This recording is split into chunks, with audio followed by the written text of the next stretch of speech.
Olá, meu nome é Luiz Roberto. Uma vez mais aqui no nosso canal Espiritismo em Pauta, eu vou apresentar um vídeo dando sequência à nossa leitura e interpretação sobre os ensinamentos do Cristo Jesus na prece do Pai Nosso. A propositura ou a proposição de Jesus que nós vamos hoje, da qual hoje nós vamos tratar, é aquela que diz, quando ele disse: venha a nós o teu reino. Os Espíritos, no Evangelho segundo o Espiritismo, eu já disse isso e quem é espírita sabe disso, eles comentam as proposições de Jesus. E quanto a esta, venha a nós o teu reino, eles dizem assim, eu vou ler, está escrito aqui: dia virá em que, segundo a promessa do Cristo, todos praticarão as leis de Deus. Desaparecido terá então a incredulidade. Todos reconhecerão a Deus, seu soberano Senhor de todas as coisas, e o reinado das tuas leis será o teu reino na terra. Digna-te, Senhor, dizem os Espíritos, de apressar-lhe o advento, outorgando ao homem a luz necessária que os conduza ao caminho da verdade. Jesus, claro, sabia disso tudo, né? Jesus sabia disso tudo e assim falou: venha a nós o teu reino, porque ele bem conhecia e exercia o amor a Deus e a tudo que ele criou. O amor de Jesus por Deus é próprio, naturalmente, daqueles espíritos que chegaram à condição de pureza, pois ele já conhecia e reconhecia que só o amor liberta e nos aproxima de Deus, que Deus é amor e está em todos nós. Jesus, no seu avançado espiritual, estado de espiritualidade, sabia que Deus criou leis soberanamente justas para que suas criaturas alcançassem a plena felicidade ao cumpri-las, e que a razão do mundo de misérias em que nós vivemos ocorre em razão do descumprimento dessas leis. Jesus sabia disso tudo. Nós, porém, só pedimos que tudo venha a nós. Pouco entendemos da oração do Cristo: venha a nós o teu reino. Nós só pedimos que tudo venha a nós. E de nós pouco ou quase nada sai, senão palavras decoradas, de devoção irrefletida, ao repetirmos de forma maquinal a oração do Pai Nosso. Por isso a paz tão decantada nas palavras e escritos daqueles que já enxergam a verdade e a justiça, que se distanciam da maioria de nós, isso ocorre porque ocorre pelo nosso egoísmo, né? Ocorre em razão do nosso egoísmo. Nós não nos auxiliamos, a maioria das vezes nós não nos auxiliamos, deixamos que outros o façam. E aqueles de nós, indivíduos ou nação, que têm a força física ou bélica, patrimonial ou econômica, abusamos dos que não as têm, criando consequências danosas, se não para agora, para o futuro. E nós responderemos por isso. Está na lei. Né? Se a gente buscar na literatura espírita, nós vamos observar que o animal bruto, o instinto lhe basta. O instinto lhe basta para mantê-lo vivo e para a perpetuação da própria espécie. Isso está lá também nas obras da codificação. Ao homem, contudo, instintivo, inteligente, racional, possuidor do livre-arbítrio, com a condição do ser consciente, esse é responsável. É responsável pelo próprio destino e não pode alegar ignorância das leis divinas, pois essas estão gravadas na consciência de cada um, sem qualquer distinção. Isto também está na literatura espírita, em O Livro dos Espíritos. Quando a gente fala de verdade e de justiça, eu especialmente me lembro de uma história que eu li, e o autor é desconhecido, mas ele é bem atual, na verdade. O contexto da história é bem atual. Né? Ele diz assim que num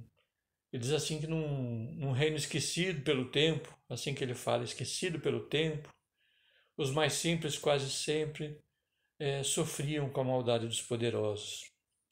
Nada diferente dos dias de hoje, né? Nada diferente. Assim, um camponês foi injustamente levado à presença de um juiz por ter levantado a voz numa discussão contra um próspero comerciante da região, que não queria pagar o preço justo por uma colheita de maçãs. O homem queria pagar um preço miúdo, quando na verdade o preço da safra, da colheita, né, do plantio, foi muito maior. E no caminho, então, o camponês imaginou o que diria ao juiz. Sabia o que ia dizer ao juiz, né? Ele estava sendo levado pelo comerciante e pelos policiais que ele havia requisitado lá na força policial da época. Pensou. E num determinado momento na caminhada, na estrada, eles pararam para um descanso e ele sentou-se e divisou no chão assim duas pequenas pedras assim, do tamanho de uma batata mais ou menos, grande, bonitas, assim como se fossem seixos. E ele então, sorrateiramente, colheu as duas pedras, abaixou-se, colheu as duas pedras e colocou debaixo do paletó, né, debaixo do casaco. Elas ficaram ali meio salientes, mas ninguém se deu conta disso. E quando os guardas deram a ordem para que continuasse, eles foram. Chegando lá, o juiz ouviu atentamente a queixa do comerciante, né, o homem poderoso da região, e ele ouviu com toda deferência a queixa do comerciante. Folheou aleatoriamente o livro de leis da época, né, o código de leis da época. Ele ia condenar o homem mesmo, mas não custava dar uma olhadinha. E ele dando uma olhadinha assim, mesmo sem ler, e ele com um canto de olho, o juiz observador, né, ele reparou nas elevações ali do casaco do homem, tinha lá as elevações assim das pedras que lá estavam guardadas, né? E foi aí então que o juiz pensou, ele era um homem ganancioso, ambicioso, e ele pensou, estava acostumado a ganhar algum dinheiro lá dos ricos comerciantes que levavam os pobres lá, acusando-os de desrespeito.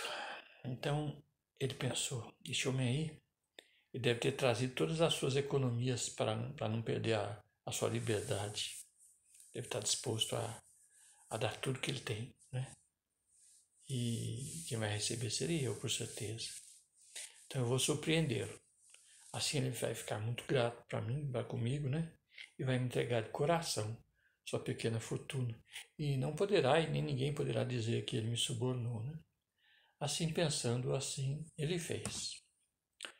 Então, dirigindo-se ao comerciante, disse assim: Seu comerciante, o senhor que é um homem de bem, um homem abastado, respeitado na nossa comunidade, conhecido de todos nós, seja superior, releve o que esse homem lhe disse ou lhe fez, né? Ele já tem uma vida desgraçada e difícil, pagará naturalmente com seu dia a dia, na labuta da roça, do campo, e vai, por certeza, com o suor do seu rosto, pagar pelo mal que lhe tenha feito. O comerciante, então, se sentiu muito importante com aquelas palavras elogiosas, né? O senhor tem razão, excelência. Eu vou embora. Posso ir, né? Claro, o senhor pode ir. E ele saiu em paz. E deixou lá o pobre camponês na presença do juiz. Então, ficando sozinho com o camponês, o juiz perguntou-lhe: E aí, homem? Gostou da sua sentença? O que é que o senhor tem para me dizer? Então o juiz estava certo, queria dizer: Excelência, eu extremamente agradecido ao senhor. Olha, eu não quero lhe ofender nem nada, mas eu tenho aqui alguns bens e eu gostaria de lhe presentear com esses bens. Né? Se o senhor não se ofende, quero lhe presentear com esses bens. Essa era a expectativa do juiz. Mas o camponês disse assim: Olha, excelência, apesar de não concordar com o senhor ao dizer que minha vida é desgraçada, pois eu a amo muito, eu estou contente com a sentença, é claro, porque preso, preso eu não gostaria de ficar, não, né? Eu preciso da minha liberdade para cuidar da família que Deus me confiou, né? Então eu estou muito feliz mesmo, o senhor pode ter certeza. Eu posso ir agora, seu juiz? O juiz então estava muito surpreso, né? Não podia fazer mais nada, já tinha proclamado a sentença, a parte acusadora já tinha ido embora, eu ia fazer mais o quê, né? Então o juiz resolveu apelar, ainda sequioso de receber lá eventual fortuna. Ele disse assim: Claro que o senhor pode ir, mas antes me diga uma coisa: o que é que você tem aí, embaixo desse casaco? Aí o camponês ficou vermelhinho, assim, envergonhado, e falou: seu juiz, são duas pedras que eu encontrei pelo caminho e quis guardar para mostrar aos meus filhos quando eu retornasse do tribunal. Eu tinha certeza que eu ia voltar para casa. E que pedras são essas? Indagou o juiz, né? Boquiaberto, né? Ainda boquiaberto, agora boquiaberto, né? Ah, excelência, elas representam o alicerce da vida de qualquer homem de bem, qualquer homem de bem. A verdade e a justiça.